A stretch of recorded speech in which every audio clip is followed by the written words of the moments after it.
오늘은 선교 헌금 작정 주일이죠. 이 귀한 시간에 이렇게 함께 말씀을 나눌 수 있게 되어서 큰 기쁨이고 또 하나님께 영광을 올려드립니다. 참 오랜만에 이 자리에 서서 여러분들하고 말씀을 나누는 것 같죠? 맞죠? 예. 제가 오늘 말씀을 준비하면서 그런 기도가 나왔어요. 우리 성도님들을 뵈면 또 말씀을 전할 텐데 제 마음속에 축복해드리고 싶은 마음이 제 마음속에 있었습니다. 그래서 말씀을 시작하기 전에 좀 먼저 축복을 좀 하고 이렇게 말씀을 하면 좋겠다라는 생각이 들었습니다. 예수님께서 세례를 받은 이후에 아주 특별한 세 가지 경험을 하시죠. 하나는 하늘의 문이 열렸습니다. 저는 오늘 이 예배 가운데 또 여러분들의 삶 가운데 날마다 하늘의 문이 열리는 은혜가 있게 되기를 주의 이름으로 축원합니다. 두 번째는 성령이 비둘기처럼 내려와서 그에게 임했다라고 했습니다. 오늘 이 예배 가운데 또 여러분들의 삶 속에 성령의 임재하심을 늘 경험하며 살아가는 복된 삶이 되시기를 주의 이름으로 축원합니다. 마지막으로 하늘에서 음성이 들렸어요. 이는 내 사랑하는 아들이요 내 기뻐하는 자로다. 여러분, 우리는 날마다 주의 음성을 들어야 합니다. 오늘 이 예배 가운데 또 여러분들의 삶 속에 날마다 주의 음성을 듣는 여러분이 되시기를 간절히 소원합니다. 이는 내 사랑하는 아들이요 내 기뻐하는 자로다 라고 하는 이 말씀은 하나님께서 우리 예수님을 존귀한 자로 여기셨다라는 것을 우리에게 보여주는 것이거든요. 저는 우리 성일교회 모든 성도 여러분들이 우리 하나님 앞에서 존귀한 자로 살아가게 되시기를 주의 이름으로 축원합니다. 얼마 전의 일입니다. 우리 성교회 회장 장로님께서 얼굴에 근심이 가득한 그런 얼굴 표정을 하시면서 저에게 이런 얘기를 하셨어요. 선교사님, 요즘 교회 선교 헌금이 많이 줄었습니다. 그래서 선교 사역을 지원하는데 많은 어려움이 있습니다 라는 말씀을 저에게 해주셨어요. 제가 듣고 나서 어떤 마음이 들었냐면 정말 우리 성도들 위해서 성일교회에서 많은 기도를 해야 되겠다라는 생각을 했습니다. 그런데 장로님이 거기서 끝난 게 아니라 그 다음에 연이어서 저에게 이런 말씀을 하셨어요. 그래서 그런데 이번 선교 헌금 작정 주일에 허선교사님이 말씀을 전하니까 말씀을 아주 강력하게 전하셔서 작정 많이 나오게 해주세요 라는 말씀을 하셨어요. 제가 그 얘기를 듣는 순간 얼마나 부담감이 생겼는지 그날부터 잠을 자지 못했어요. 오늘 우리가 이제 작정을 하게 되는데 그런 부담감을 가지고 이 자리에 제가 섰습니다. 그런데 여러분, 선교는 하나님의 명령입니다. 우리의 사명이고 우리의 책무죠. 설교 때문에 작정이 많이 나오고 덜 나오고 하는 것은 아닙니다. 하나님이 가장 기뻐하시는 일이 선교이고 그 일을 위해서 우리에게 주어진 사명을 감당하는 것이 우리의 삶이기 때문에 오늘 저와 여러분들이 꼭 선교 헌금 주일이라고 하는 개념보다는 작정 주일이라는 개념보다는 우리가 날마다 하나님께서 우리에게 말씀하신 이 명령의 사명을 온전히 감당하는 저와 여러분들이 될 수 있기를 간절히 소원합니다. 그래서 여러분, 제 부담 좀 덜어주세요. 무슨 말씀인지 아시겠죠? 예. 제가 올해로 성일교회에서 파송받은 지 30년이 된 것 같아요. 참 세월이 빠르다는 생각이 듭니다. 저희 첫째 딸 예지가 첫 돌을 이제 보내고 선교지로 갔는데 이미 아이들이 벌써 30이 넘었어요. 그 30년을 돌아보니까 참 감사한 일이 많이 있더라고요. 그래서 오늘 이 말씀을 준비하면서 가장 감사했던 일이 무엇일까라고 회상해 보니까 제일 감사했던 일이 성일교회와 성도 여러분들과 함께 했던 시간, 이것이 가장 감사한 일이 아닌가 하는 생각이 들었습니다. 여러분, 우리 성일교회만큼 정말 선교에 열정적으로 관심과 헌신하는 교회 그렇게 많지 않습니다. 교회가 어려울 때도 있었고 또 성도들의 삶이 참 힘들 때도 있었습니다. 그러나 그럼에도 불구하고 많은 성도들이 이 선교를 위해서 헌신하고 또 함께했던 그런 일들이 있었기 때문에 사실은 오늘 저를 포함해서 우리 성일교회가 파송했던 수많은 선교사들이 선교지에서 귀한 사역을 잘 감당하고 있다고 생각이 됩니다. 다시 한번 이 자리를 빌어서 교회와 성도 여러분들에게 감사의 인사를 드리고 싶습니다. 성일교회 자랑스럽습니다. 성도 여러분 한 분 한 분이 너무너무 자랑스럽습니다. 그런 의미에서 우리 영광의 박수를 우리 하나님 앞에 한번 올려드리도록 하겠습니다.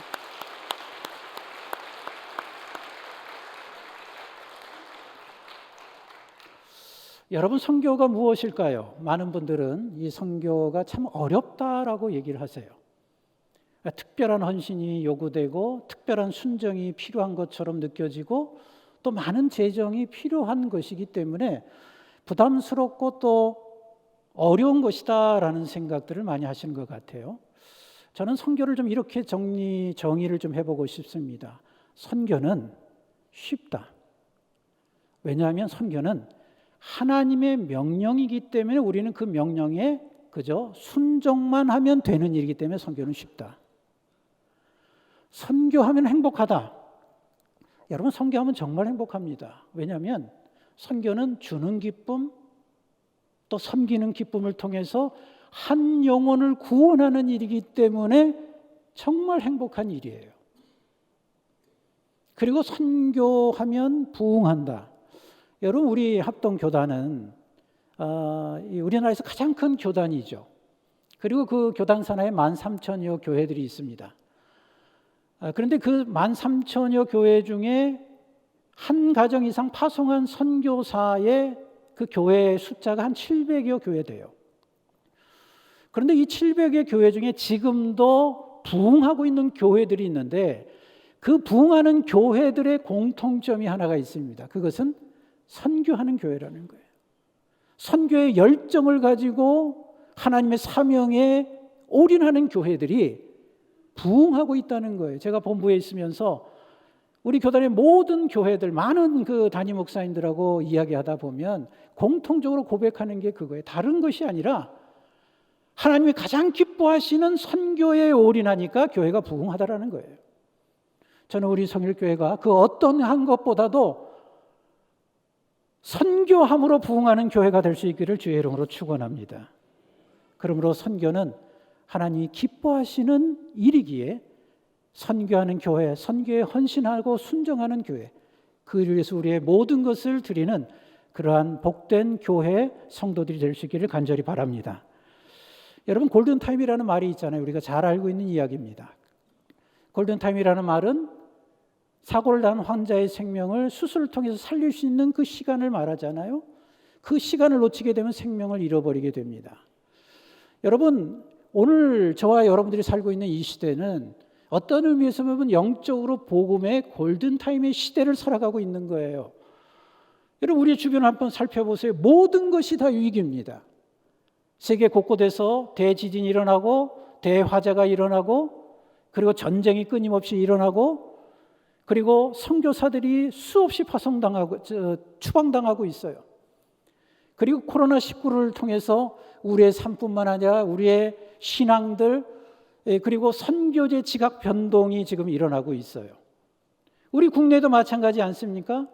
여러분, 작년 10월 27일에 우리 교회가 참석을 한 걸로 제가 알고 있는데 악법 저지를 위한 200만 성도들이 연합해서 찬양하고 기도했던 그런 일도 있어요. 우리 국내에서도 보면 모든 것이 위기 상황입니다. 여러분, 우리는 이 위기 상황을 그냥 넘겨서 그냥 바라봐서는 안 되죠. 우리는 적극적으로 이 위기 상황을 바라보면서 우리가 신앙으로 이 일들을 극복해야만 합니다. 왜냐하면 하나님께서 이런 상황 속에서 우리에게 던져주는 메시지가 있기 때문에 그런 거예요. 그렇기 때문에 여러분, 우리가 비록 현상을 보면 불가능해 보이고 또 포기하고 싶고 절망스럽고 소망이 없는 것처럼 보일지라도 분명한 사실은 그런 환경 속에서도 하나님께서 복음의 역사는 계속적으로 이루어가고 있다는 것이죠. 여러분, 우리에게 있어서 소망이 뭡니까? 여러분들이 꿈을 꾸고 있는 것이 도대체 무엇입니까? 여러분, 우리의 소망은요, 온 땅에 하나님의 영광이 충만케 되는 그날이 반드시 온다는 그런 기대감 아니겠어요? 모든 민족과 열방 가운데 하나님을 찬양하는 그날이 반드시 온다라고 하는 그런 기대감을 가지고 살아가는 거 아니겠어요? 그렇기 때문에 우리가 복음을 전하는 것이고 선교사를 파송하는 것이고, 그런 일 때문에 오늘 우리가 하나님 앞에서 선교 헌금 작정을 하는 것입니다. 마태복음 28장 18절에서 20절의 말씀, 우리가 잘 알고 있는 내용이죠. 주님의 대위임령의 말씀이에요. 여러분, 이 대위임령의 핵심이 무엇입니까? 하나잖아요. 제자를 삼는 데 있는 거예요. 그러므로 너희는 가서 모든 민족으로 제자를 삼아 아버지, 아들과 성령의 이름으로 세례를 베풀고 내가 너에게 분부한 모든 것을 가르쳐 지키게 하라. 핵심은 하나예요. 제자를 삼는 거예요. 그러니까 우리는 복음을 들고 가서 그들을 가르치고 그들에게 세례를 베풀고, 왜 그런 일을 해야 되느냐? 하나님의, 예수님의 제자를 만들기 위해서 하는 거예요.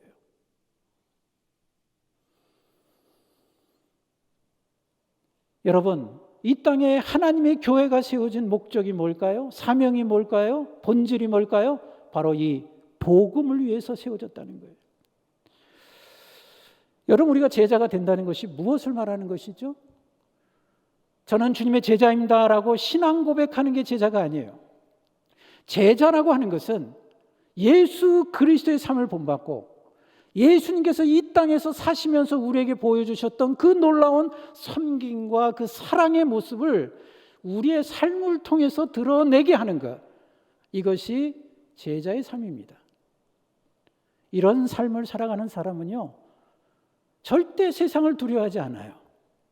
이런 제자의 삶을 살아가는 사람들, 하나님의 손에 붙들려서 살아가는 사람들은 세상을 살아도 당당하게 승리하며 살아갈 수 있는 것입니다. 여러분, 오늘 우리에게 필요한 것은 다른 게 아닙니다. 다른 어떠한 것들이 우리에게 필요한 것이 아니라 바로 우리가 십자가의 구원의 은혜를 통해서 그 하나님이 주셨던 그 은혜, 그 사랑, 이것을 우리가 흘려보내는 그 역할을 우리가 해야 하는 거예요.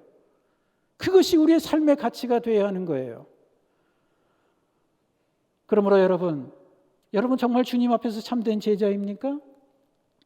그렇다면 이제 좀 과감한 결단, 선택이 있어야 되지 않겠어요? 신앙생활 오래 했다라고 자랑하지 마시고, 또 제자 훈련 받았다고 흉내내는 제자 되지 마시고, 또 교회 직분 받았다고 매너리즘에 빠지면서 여러분 생활하지 마세요. 오늘 본문에 보면 사도 바울은 우리에게 이렇게 말씀을 하고 있죠. 나는 복음에 비친 자다. 그래서 내가 할 수만 있다면 이 복음을 사람들에게 전하겠다. 지금 이렇게 말씀하고 있잖아요. 사도 바울은 분명히 했어요. 자신이 십자가의 놀라운 은혜로 말미암아 구원받았다는 것. 그 구원받은 그 은혜를 생각하면 가만히 앉아 있을 수가 없었던 거예요.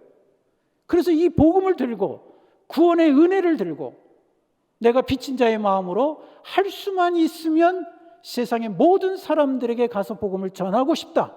이것이 오늘 사도 바울의 빚진 자의 마음을 우리에게 보여주고 있는 것입니다. 여러분, 우리나라에 복음이 들어왔을 때 한번 생각해 보세요. 구한말 조선 땅은 한마디로 혼란 그 자체였습니다. 서구 열강에 통상 압력들이 있었죠. 그리고 조정에서는 수구파 개혁파들의 갈등 속에서 백성들의 삶은 피폐해졌고 밀란이 일어났고 전염병이 맴돌았어요. 1905년에 미국 역사학자였던 조지 캐너이라는 사람이 나태한 나라 조선이라는 글을 썼어요. 이 글에 보면 당시에 조선 사람들을 이렇게 표현하고 있습니다. 잘 들어보세요. 몸도 옷도 불결하고 아둔하며 매우 무식하고 선천적으로 게으른 자들이다. 여러분, 기분 나쁘지 않아요? 근데 당시에 외국인의 눈에 비친 조선 땅의 모습은 바로 이런 모습이었다는 거예요. 어떻게 보면 소망이 없었던 그런 땅이었죠. 그런데 그런 땅에 십자가의 구원의 은혜를 감격하고 경험했던 수많은 20대, 30대의 청년들, 선교사들이 몸을 배에 싣고 이 땅에 들어온 거예요. 여러분 잘 아시는 것처럼 수많은 이들이 이 땅에서 순교를 당했고 학교를 세우고 병원을 세우고 교회를 세우고 성경을 가르쳤어요. 그 결과 세계에서 가장 성장하고 복된 나라가 된 거 아니겠어요? 이 모든 것이 하나님의 은혜로 시작된 축복이고 사랑이었다는 것입니다. 그런데 안타까운 일이 뭡니까?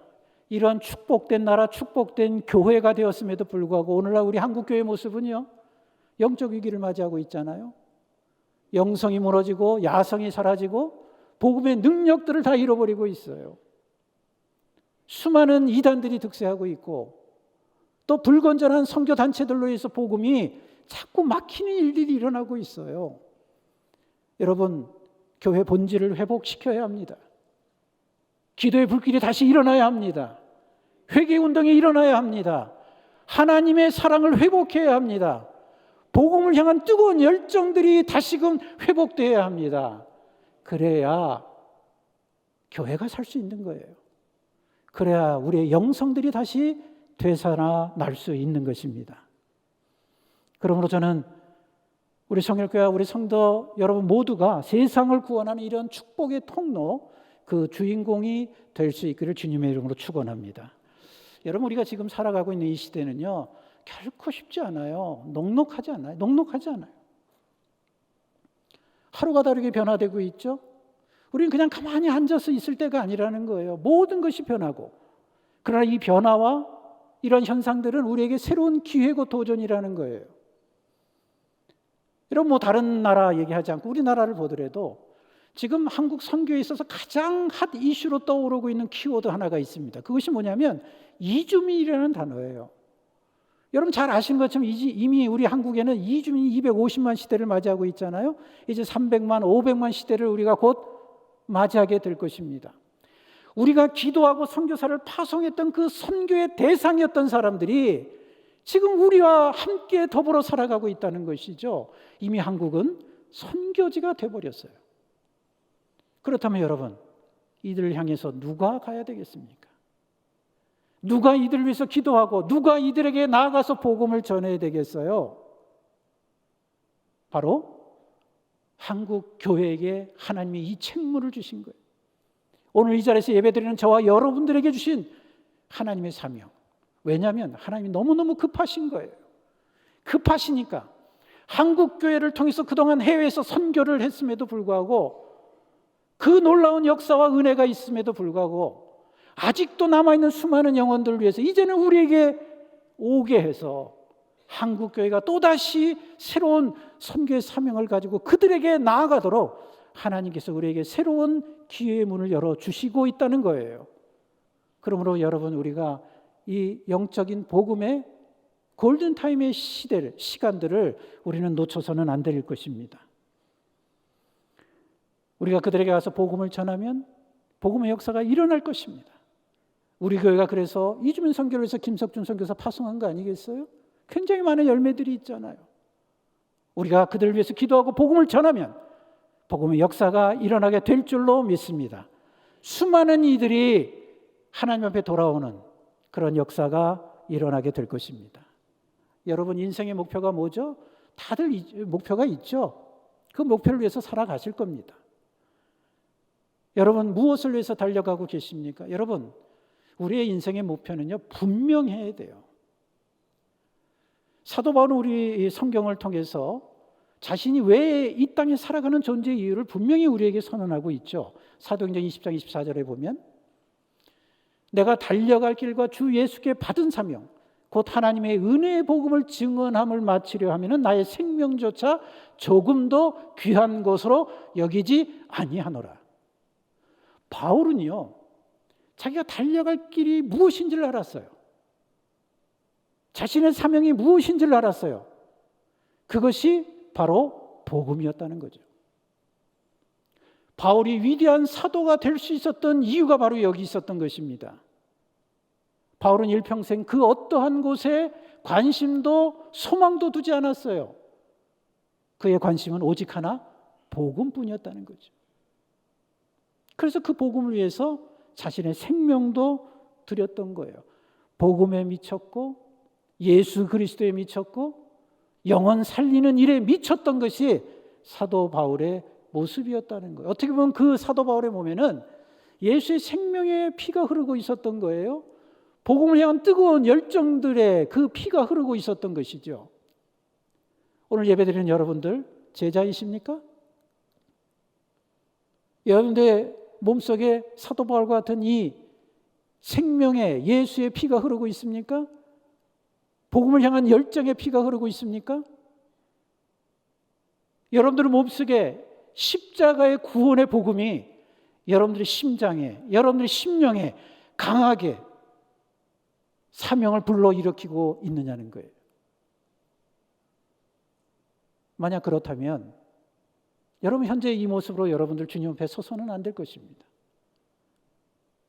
혹시 여러분들이 뒤집지 않는 정면처럼 한쪽이 새카맣게 타버린 속과 겉이 다른 신앙의 모습이 없는지 우리의 모습을 한번 살펴보아야 할 것입니다. 그러나 여러분 두려워하지 마시고 당당하세요. 이 세상에서 선한 싸움을 싸우십시오. 왜냐하면 주님이 함께 하실 것이기 때문에.